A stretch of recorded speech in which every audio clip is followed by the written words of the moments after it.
छावा सिंह, निर्वाण one foundation में मैं कोऑर्डिनेटर के पद पर पिछले 2001 से काम कर रहा हूं। और अभी मैं निर्वाण वन फाउंडेशन के बारे में एक छोटा सा परिचय से आपको अवगत करा रहा हूं कि 2001 में जब निर्वाण जी ने इस संस्था को शुरू किया, उससे पहले नज़दीकी अरावली की जो पहाड़ियाँ हैं उनमें बिल्कुल पहाड़ के ऊपर जंगलों में स्वामी जी ने आकर रहना शुरू किया।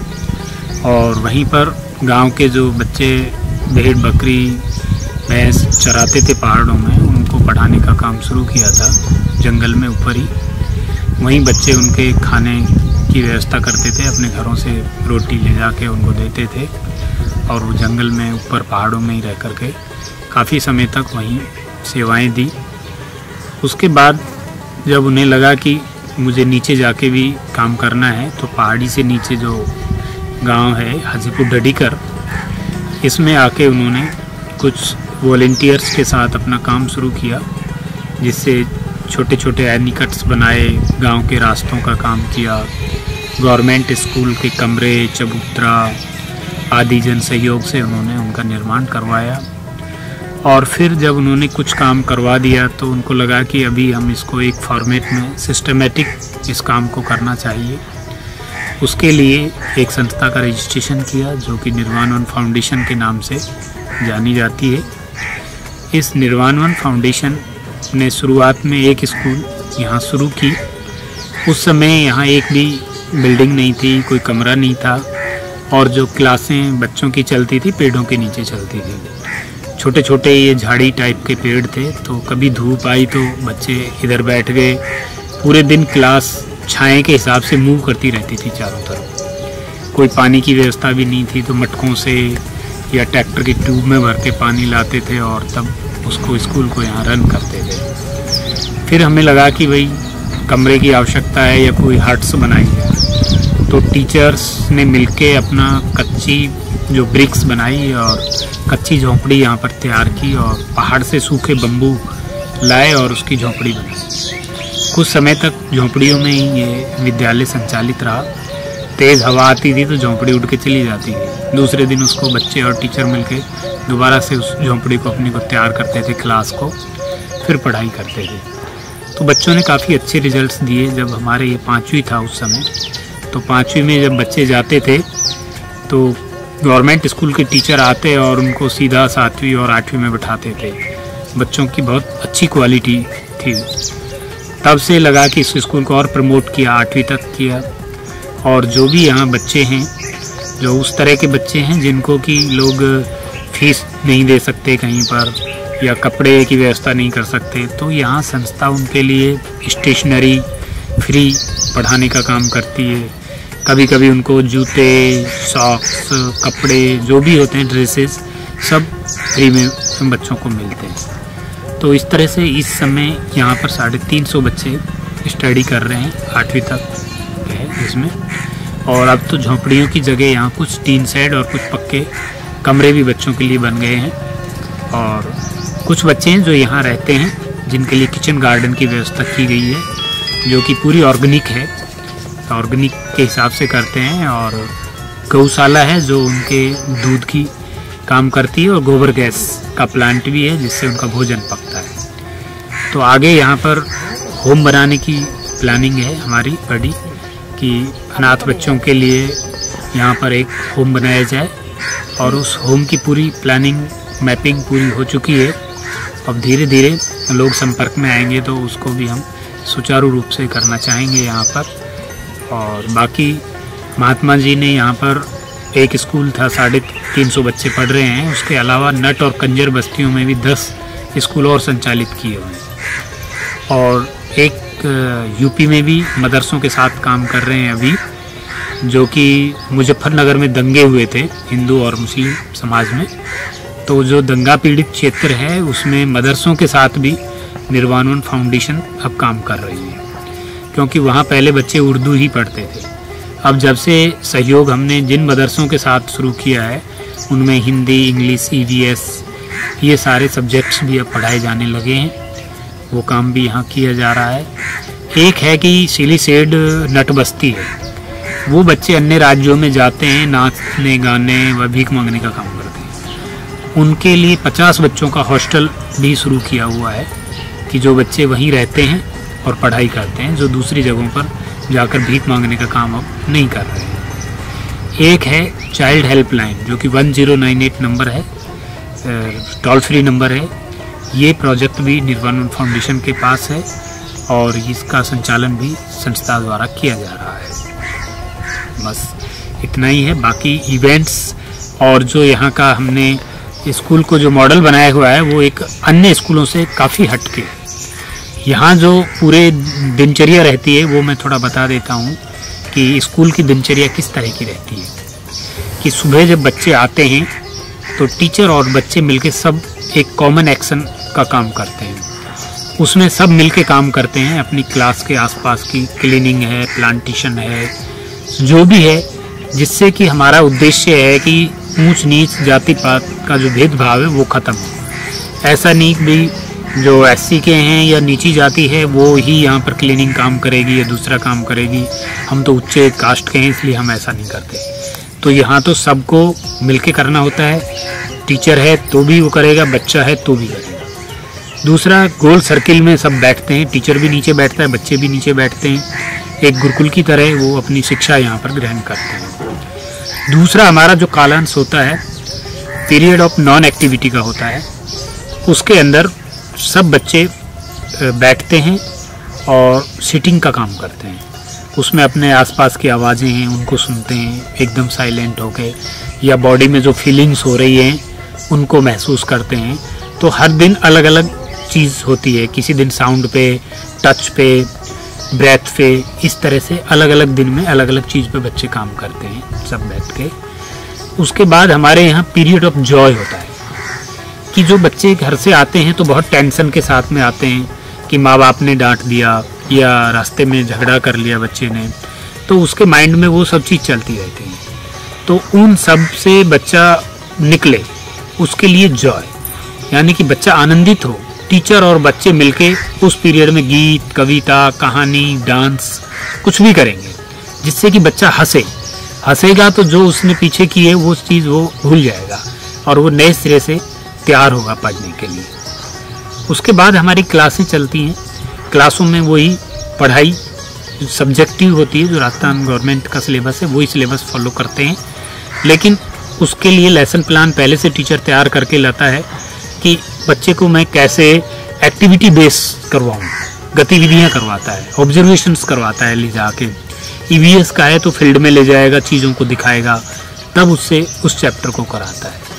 तो इस तरह से होता है। और उसके बाद में लास्ट में हमारा होता है पीरियड ऑफ आर्ट, कि जो लास्ट पीरियड बड़ा बोरियत का माना जाता है कि बच्चे सोचते हैं कब छुट्टी और कब मैं घर भागूं। तो उसको हमने पीरियड ऑफ आर्ट कर दिया कि आर्ट में कुछ भी जो उसके अंदर कलाकृतियाँ छुपी हुई है वो उभर के बाहर आए। तो वो ड्राइंग करे, क्ले वर्क करे, जिसमें उसको मज़ा आए, तो वो काम करता है। तो उससे लगता है बच्चा भूल ही जाता है कि मेरी छुट्टी भी होनी है, और वो छुट्टी के लास्ट तक भी वो स्कूल के साथ एकदम जुड़ा रहता है और उसको भागने की जल्दी नहीं रहती। पूरा इंटरेस्टिंग क्लास रहता है उसका सुबह से शाम तक। उसके बाद स्कूल का बस है जो उनको 5-6 गांव हैं आसपास के, उन गांव में उनको छोड़ता है, और शिक्षक हैं जो शहर से आते हैं उनको वापस सिटी तक छोड़ने का काम करते हैं। तो इस तरह से हमारा स्कूल का पूरे दिन का काम रहता है। मेरा नाम साहिल है और मैं यहाँ लगभग 2 साल से रह रहा हूँ। और मैं इसलिए रह रहा हूँ, पढ़ाई भी अच्छे से कर सकता हूँ और यह वातावरण, खुला वातावरण है, मुझे भी अच्छा लगता है इधर रहने से। और यहाँ पर सुबह खड़ा होकर शाम को कॉमन एक्शन करते हैं, श्रमदान करते हैं और पेड़ों में पानी वानी भी देते हैं, तो मुझे अच्छा लगता है। और सुबह शाम पक्षियों को भी खाना देते हैं और इधर एक नियम के साथ रहते हैं, ये मुझे सबसे अच्छा लगता है। और हमारे ऑफिस के काम को, सारे काम को संभालते हैं। और जैसे हर पीरियड में टीचरों को भी देखने जाते हैं, बच्चों को भी देखने जाते हैं कि किस प्रकार से हमारी पढ़ाई चल रहा है क्लास का। और सभी के एक बार हफ्ते में या फिर 2 हफ्ते में, हर महीने में 2-3 बार कॉपी चेक करते हैं सभी क्लासेस की कि मतलब पूरा काम कंप्लीट है। अगर कंप्लीट है तो सभी के उसमें कॉपी में साइन करते हैं, ये काम भी देखते हैं। और और यहाँ पर कुछ मशीनें भी है, उसमें उनमें भी कुछ काम करते हैं, जैसे कोई फोटोग्राफर करने आ जाए तो, है ना। और जैसे कोई टीचर नहीं है, इमरजेंसी में सर हमको पढ़ा भी सकते हैं क्लासेस में। ये आपकी बाकी चीज़ें हैं। मेरा नाम अमन है, मुझे इधर बहुत अच्छा लगता है, मैं इधर पढ़ता हूँ। मेरा नाम अमन है, मैं इधर पढ़ता हूँ, इधर रहता हूँ मैं, मुझे बहुत अच्छा लगता है।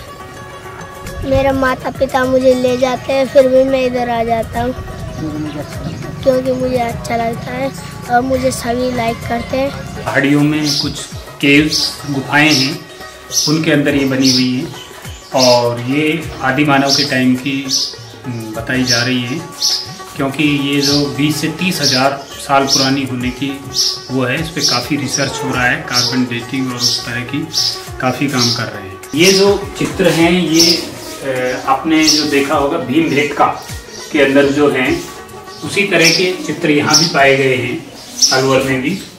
और ये बहुत इम्पोर्टेंट है अपने आप में, बहुत चीज़ें ये शो करते हैं कि उस समय भी लोग सूर्य की उपासना करते थे और पहले से ही चली आ रही है। तो इसके संरक्षण का काम निर्वाणवन फाउंडेशन के द्वारा किया जा रहा है और इसकी डॉक्यूमेंटेशन भी काफ़ी की हुई है और हमने हमारे गाइड भी किए हुए हैं जो कि इनको दिखाते हैं विजिटर्स को, और फिर काफ़ी डॉक्यूमेंटेशन का काम अभी बाकी भी है जिसको हम करते हैं।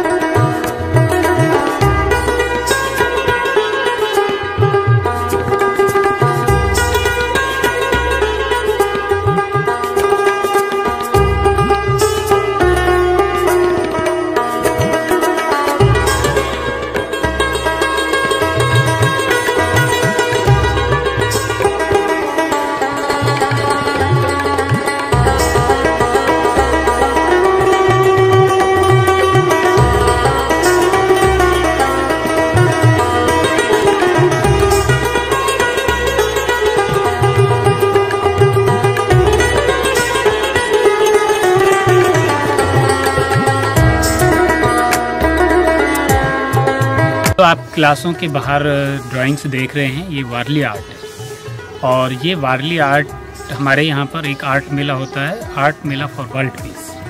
8 दिन तक होता है ये। इसमें देश विदेशों के आर्टिस्ट आते हैं और बच्चों के साथ काम करते हैं। अलग अलग दिन अलग अलग चीज़ पे काम होता है, तो उसी के तहत ये चित्र उसी दौरान बनाए जाते हैं। कुछ बच्चों के द्वारा, कुछ ग्रामीण महिलाओं के द्वारा भी यहाँ इन चित्रों को बनाया जाता है, जो कि अपनी बहुत पुरानी चीज़ें हैं वो दोबारा से रहें, वो ख़त्म ना हो और बच्चे इनको देखें, समझें और बहुत अच्छी उनकी जो अंदर की कला है वो कला बाहर निकल के आए। ये हम जो खड़े हैं ये कुश्ती दंगल है और ये सामने जो है स्टेडियम है, यहाँ पब्लिक बैठती है और चारों तरफ गांव के ग्रामीण जो लोग हैं वो एकत्रित होते हैं और हर साल मकर संक्रांति को ये यहाँ बहुत बड़ा कुश्ती दंगल होता है, जिसमें अन्य राज्यों से और राजस्थान के अन्य डिस्ट्रिक्टों से भी पहलवान आते हैं और करीब 5 से 10 हज़ार लोगों की गैदरिंग यहाँ हर साल होती है। जो आप देख रहे हैं ये संस्था ने वाटर कंजर्वेशन को मद्देनज़र रखते हुए इस जोड़ का निर्माण किया है और जो इस जोड़ के बीच में गोल राउंड में है एक हर सारा ज़मीन में चला जाता है, जो कि जोड़ से ओवरफ्लो होकर बाहर पानी नहीं जाता है, तो पानी का जो लेवल है इससे काफ़ी ऊपर आता है।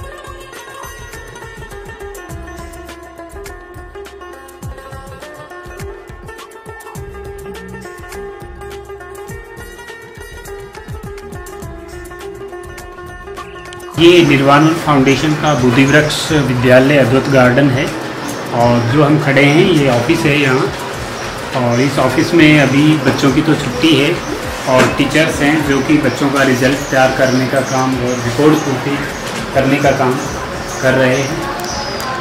मैं निकिता, मैं अद्वैत गार्डन में प्रिंसिपल का काम संभालती हूँ और मेरे यहाँ पे 10 टीचर्स हैं, 350 बच्चे हैं और बस है। बच्चों को 3-4 गाँवों से बच्चे आते हैं और वो बच्चा अच्छे कोऑपरेट करते हैं, टीचर भी बहुत प्ले मेथड से पढ़ाते हैं बच्चों को, और काफ़ी अच्छा है स्कूल का माहौल, बच्चों का टीचर के प्रति जुड़ना, बात करना बेटर है, कम्युनिटी कॉन्टैक्ट के भी टीचर्स जाते हैं।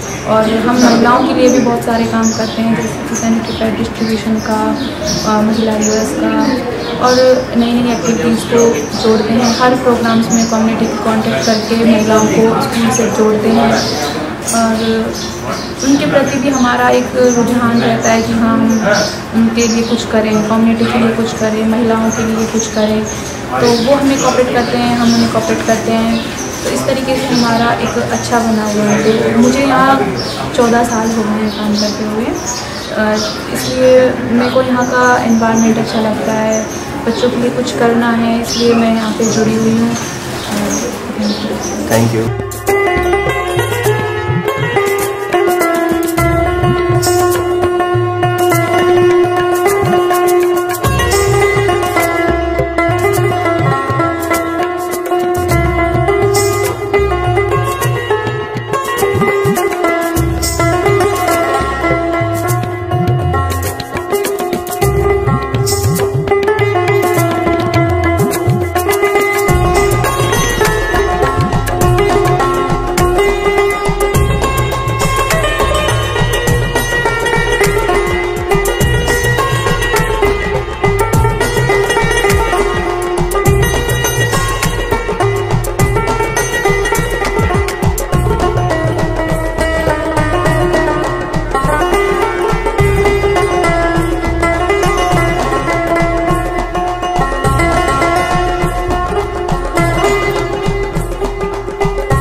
मैं लगभग 30 साल पहले यहाँ पे आया था और मैं ऐसी जगह खोज रहा था जहाँ मैं यूथ के साथ काम कर सकूँ। तो इसके पहले मैंने काफ़ी पद यात्राएँ की और 6 साल में पूरे भारत में घूमता रहा, कश्मीर से कन्याकुमारी तक और सोमनाथ से लेकर बंगाल की खाड़ी तक।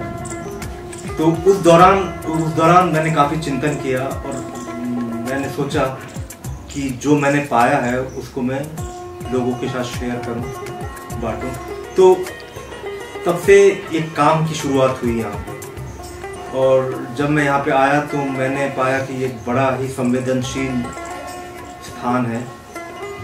एक तो सरिस्का टाइगर रिजर्व होने के कारण ये काफ़ी मतलब प्राकृतिक पहाड़, अरावली पर्वतमालाएं हैं और बड़ा अच्छा घना जंगल है। और फिर मैंने ये डिस्कवर किया कि यहाँ पे कई घुमंतु जातियाँ हैं। तो हमने एक सर्वे किया था और उस सर्वे में दो जातियों को चुना, एक तो नट और दूसरा कंजर। जो नट हैं वो घुमंतु हैं, आज भी घुमंतु हैं। उनका एक ट्रेडिशनल रूट है, राजस्थान, हरियाणा, दिल्ली, पंजाब और हिमाचल तक जाते हैं। तो इनके बच्चे सड़कों पर खेल दिखाते हैं और भीख भी मांग लेते हैं। तो हमने सोचा कि इनके बच्चों के साथ काम किया जाए। तो हमने फिर वो प्रोजेक्ट की रूपरेखा तैयार की। और कंजर महिलाएं हैं वो बॉम्बे डांस बार्स में काम करने जाती हैं, वो सेक्स वर्कर्स हैं। तो उनके बच्चों के साथ भी हमने काम करने की योजना बनाई। तो अलवर ज़िले में हमने एक सर्वे किया। अलवर ज़िले में कम से कम 25 से 30 ऐसी बस्तियां हैं नट और कंजरों की। तो उनमें से हमने उन बस्तियों को चुना जहाँ पे स्कूल नहीं थे और वहाँ पे हमने धीरे धीरे एक एक करके हमने स्कूल शुरू किया। और वो स्कूल सारे कम्युनिटी बेस्ड, उन्हीं के गांव में कोई खाली मकान हो या मंदिर का प्रांगण, तो वहाँ हमने बच्चों को पढ़ाना शुरू किया।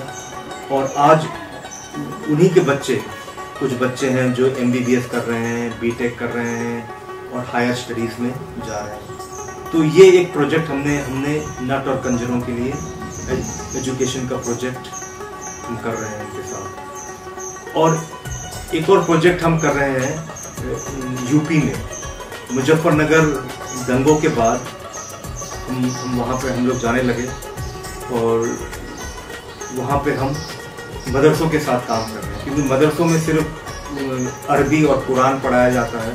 तो हमने सोचा क्यों ना इनको आधुनिक शिक्षा से जोड़ा जाए, उनको English, math, science, social science ये सब पढ़ाया जाए, ताकि उनको एक वर्ल्ड व्यू मिले। अभी उनका जो व्यू है बहुत ही नैरो और बहुत ही छोटा है। तो एक काम हम नट और कंजरों के साथ कर रहे हैं, एक काम हम यूपी में मदरसों के साथ कर रहे हैं। हमारा एक हॉस्टल है पीपलगढ़ नेट बस्ती में। वो हॉस्टल उन बच्चों के लिए है जो पहले वो अपने माता पिता के साथ घूमते थे और चौराहों में खेल दिखाते थे या भीख मांगते थे।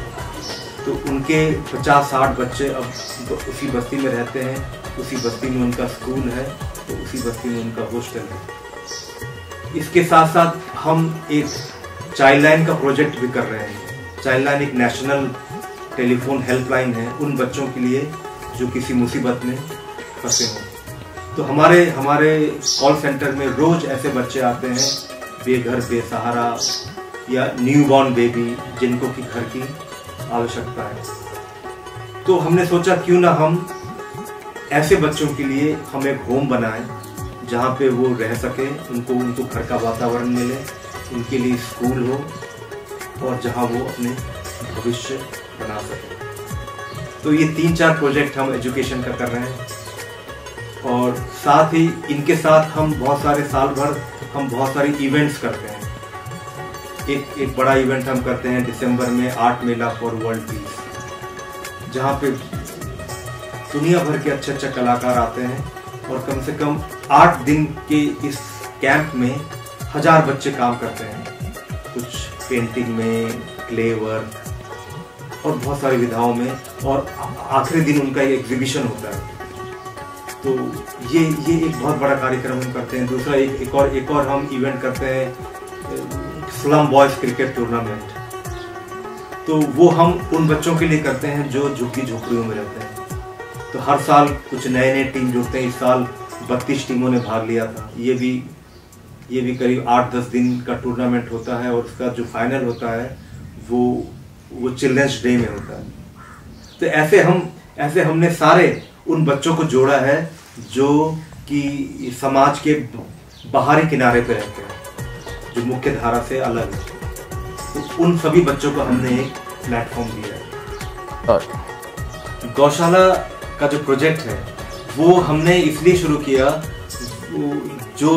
जो हमने एक विजन था कि हम जो बेघर बेसहारा बच्चे उनके लिए हम होम बनाएं और गौशाला जो है उस होम को सपोर्ट करें। गौशाला से हमको मिल्क प्रोडक्ट्स मिलेंगे जो बच्चे जिसका उपयोग करेंगे, दूध, घी और दूध से बनाई जाने वाली चीज़ें। साथ में जो गाय का गोबर होगा उससे हम गोबर गैस बनाएंगे जो कि खाना बनाने का काम आएगा।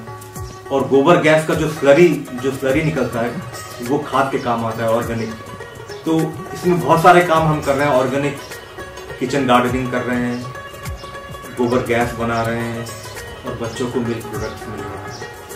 तो वो जो गौशाला का उद्देश्य था वो इस चिल्ड्रंस होम को सपोर्ट करने के लिए